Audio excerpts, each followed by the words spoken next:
हाँ तो बच्चों, इससे पहले हमने प्रश्नावली 5.2 के चौथे क्वेश्चन तक सॉल्व करा दिया था। अब इससे आगे बढ़ते हैं। पांचवा प्रश्न आप देख रहे हैं। पांचवा प्रश्न है, किसी एपी का तीसरा पद 16 और सातवां पद पांचवें पद से 12 अधिक है। सातवां जो पद है वो पांचवें पद से 12 अधिक है। तो उसने आपसे एपी पूछा है कि एपी ज्ञात कीजिए।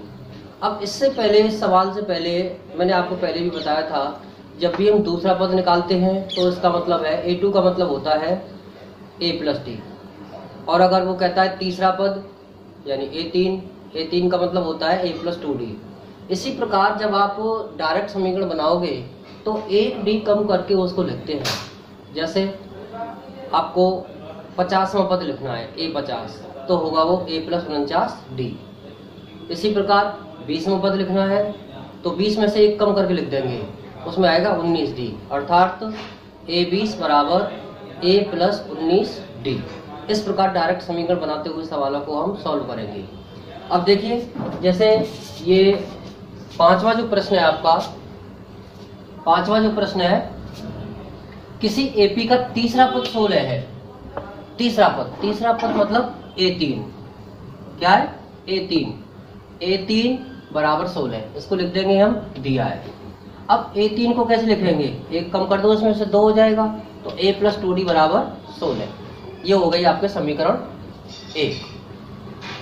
इसी प्रकार उसने आगे क्या कहा है? सातवां पद पांचवें पद से 12 अधिक है। इसको पढ़ने का तरीका है, आप दूसरे वाले उसको छोड़ दें, जैसे पढ़ेंगे इसको, सातवां पद 12 अधिक है।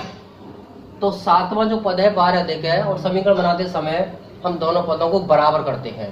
दोनों पदों को क्या करेंगे? बराबर। अब देखिए कैसे सॉल्व करेंगे। ये सातवां पद है A7 और ये पांचवां पद है। अब सातवां जो पद है वो कितना ज्यादा है? 12, तो हम पांचवें पद में 12 जोड़ देंगे, तो दोनों क्या हो जाएंगे? बराबर। तो ये इक्वेशन बनेगी A7 बराबर A5 प्लस 12। 12 को 5 में मत जोड़ देना, ये तो पांचवां पद है और ये संख्या है इसकी 12 अधिक है। तो देखिए आगे बढ़ाएं। A7 का मतलब होगा A प्लस 60। A7 का मतलब क्या है? A प्लस 60, और A5 का मतलब है A प्लस 40। यहाँ पर A से A कट जाएगा और 4D को 6D की तरफ ले आएंगे पक्षांतरित करके, तो ये हो जाएगा 6D माइनस 4D, और 6D में से 4D घटाएंगे तो क्या बचेगा? 2D। यहाँ पर हम D का मान निकालेंगे तो D बराबर हो जाएगा 12/2। D का मान आ गया 6। अब इस D के मान को समीकरण 1 जो हमने पहले निकाला था इसमें रख देंगे D के स्थान पर। तो मैंने लिखा है समीकरण 1 में D का मान रखने पर A प्लस 2, फिर D के स्थान पर क्या रख दिया मैंने? D का मान 6। तो ये हो जाएंगे 6 दूनी 12। 12 को पक्षांतरण कर देंगे तो 12 पक्षांतरित होकर किसका हो जाएगा? माइनस का। तो ये हो जाएगा 16 माइनस 12, और 16 में से 12 घटाएंगे तो क्या बचेंगे? 4। ये आ गया A का मान। इससे पहले मैंने बताया था हर कंडीशन में आपको A और D का मान निकालना है। जैसे ही भाषा वाले सवाल आते हैं तो वहां पर सबसे पहले आप क्या निकालोगे? A और D का मान। तो यहाँ पर D का मान 6 निकला है और A का मान क्या निकला है? 4। अब प्रश्न देखें क्या पूछा है। प्रश्न में पूछा है एपी ज्ञात कीजिए। एपी का मतलब पहला पद, दूसरा पद, तीसरा पद, चौथा पद, ये निकालने हैं आपको। तो सबसे पहले मैंने लिखा है A1। A1 का मतलब प्रथम पद। प्रथम पद हम निकाल चुके हैं 4। प्रथम पद कितना है इसका? 4। अब निकाले A2। A2 का मतलब होता है A प्लस डी। तो A का मान 4 और D का मान 6, तो कितना हो गया? 10, यानी AP का दूसरा पद आ गया 10। अब निकाला तीसरा पद यानी A3। A3 का मतलब है A plus 2D। A plus 2D, A की जगह रख दिया 4 और D की जगह रख दिया 6, तो ये हो गया 6 दूनी 12।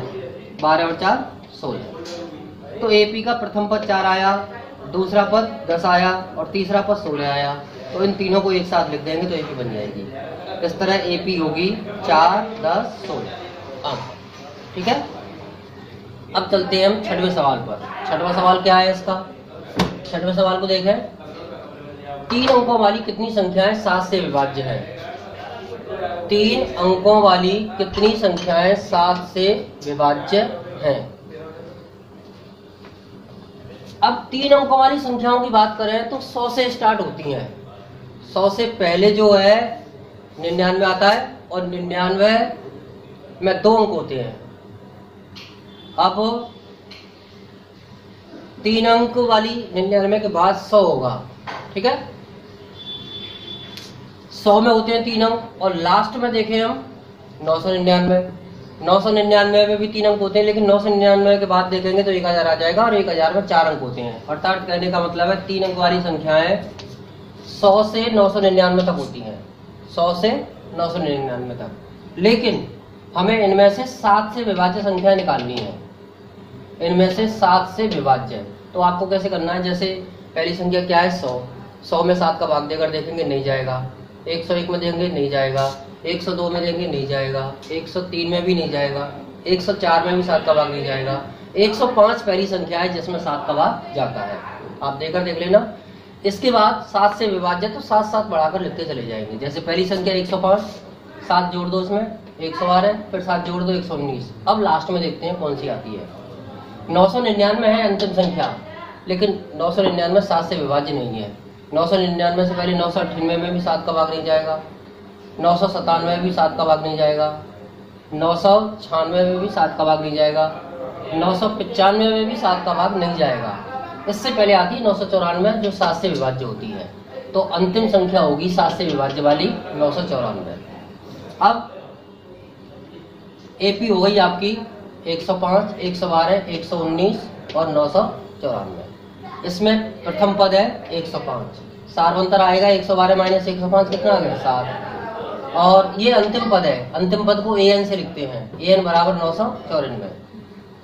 उसने पूछा है कि कितनी संख्या है, क्या पूछा है, कितनी संख्या है 7 से विभाज्य है। तो इसका मतलब है हमें n का मान ज्ञात करना है और an हमारे पास है। तो an वाला फॉर्मूला लगाएंगे, क्योंकि an बराबर 994 दिया हुआ है। an की जगह an का सूत्र लगाएंगे तो a plus n minus 1 into D बराबर 994 है। a की जगह 105, n माइनस 1 अपनी जगह पर है, d की जगह रख दिया मैंने 7। अब 7 से अंदर मल्टीप्लाई कर देंगे और 105 को उधर ले जाएंगे, पक्षांतर कर देंगे 105 का यहाँ पर, ठीक है। तो 105 को उधर लाए तो माइनस का हो गया और 7 का इसमें मल्टीप्लाई किया है, 7 का n से करेंगे 7n और माइनस 7 एकम 7। इस तरह आप देखेंगे 994 में से 105 घटाएंगे तो 889 बचेगा। क्या बचेगा 889।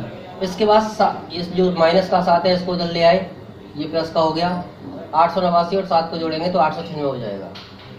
n का मान निकालेंगे 896 बटे 7, 7 का भाग देंगे तो ये जाएगा n बराबर 128। अर्थात 3 अंकों वाली 7 से विभाजित जो संख्या है वो होंगी 128। ये आपका 5वां 6वां सवाल सॉल्व हो गया। अब देखते हैं इसका जो 7वां सवाल है वो क्या है। इसमें 7वां और 8वां सवाल दोनों एक ही प्रकार के प्रश्न हैं। इसमें अंतिम पद से यानी पीछे से पूछा है, 5वां पद पूछा जाए, 6वां पूछा जाए, 7वां पूछा जाए, कोई सा भी पीछे से पूछा जाए। अभी तो हमने आगे से निकालते हैं, अब इसमें पीछे से पूछा है। पीछे से मतलब अंतिम पद से। किससे पूछा है, अंतिम पद से।